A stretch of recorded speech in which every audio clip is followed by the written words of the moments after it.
IPL 2026 సీజన్లో sun Risers Hyderabad మరో ఆసక్తికర పోరుకు సిద్ధమైంది. తమ హోమ్ గ్రౌండ్ ఉప్పల్ స్టేడియం వేదికగా సోమవారం జరిగే మ్యాచ్లో రాజస్థాన్ రాయల్స్తో సన్ రైజర్స్ హైదరాబాద్ అమీతుమీ తేల్చుకోనుంది. వరుస పరాజయాలతో చతికిలబడిన సన్ రైజర్స్ హైదరాబాద్ ఈ మ్యాచ్ గెలిచి మళ్లీ విజయాల బాట పట్టాలనుకుంటోంది.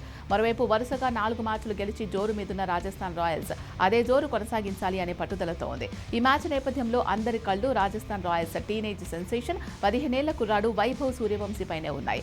Mumbai Indians, royal challengers Bengaluru, Gujarat titans, Chennai super kings బౌలర్లను ఒక ఆట ఆడుకున్న ఈ బుడ్డోడు బలహీనంగా ఉన్న సన్ రైజర్స్ బౌలర్స్ పై ఎలా చెలరేగుతాడో అనే ఆసక్తి అభిమానుల్లో నెలకొంది. అంతేకాకుండా ఉప్పల్ స్టేడియంలోని పిచ్ బ్యాటింగ్ కు అనుకూలంగా ఉంటుంది. పైగా ఈ మ్యాచ్ రాత్రి వేళలో జరగనున్న నేపథ్యంలో పిచ్ ఫ్లాట్ గా ఉండి బంతి బ్యాట్ పైకి ముద్దుగా వచ్చే ఛాన్స్ ఉంది. అదే జరిగితే వైభవ్ సూర్యవంశీని అడ్డుకోవడం ఆరెంజ్ ఆర్మీకి కత్తి మీద సామే అవుతుంది. Kagiso Rabada, Jasprit Bumrah, Bhuvneshwar Kumar, Josh Hazlewood వంటి వరల్డ్ క్లాస్ బౌలర్స్ ను వైభవ్ సూర్యవంశీ చితక్కొట్టాడు.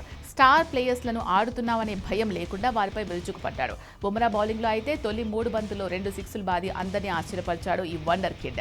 భువి, హాజల్వుడ్ బౌలింగ్లో ఎదుర్కొన్న తొలి బంతినే బౌండరీకి తరలించాడు. విధ్వంసకరం బ్యాటింగ్తో పవర్ ప్లేలోనే మ్యాచ్ను లాగేసుకుంటున్నాడు. బౌలింగ్ పటిష్టంగా ఉన్న RCB, Mumbai Indians, Gujarat titans జట్లనే చితక్కొట్టిన బుడ్డోడు ఎక్స్ ఫ్యాక్టర్ బౌలర్ లేని సన్ రైజర్స్ ను ఒక ఆట ఆడుకుంటాడని ఫ్యాన్స్ కామెంట్ చేస్తున్నారు. ఆరెంజ్ ఆర్మీ బౌలర్లకు బరిత పూజ అని హెచ్చరిస్తున్నారు. వరుసగా 4 మ్యాచ్ల్లో 52, 31, 39, 78 పరుగులతో 200 పరుగులు చేసి ఆరెంజ్ క్యాప్ హోల్డర్గా వైభవ్ సూర్యవంశీ కొనసాగుతున్నాడు. 266.66 స్ట్రైక్ రేట్, 50 సగటుతో వైభవ్ ఈ పరుగులు చేశాడు.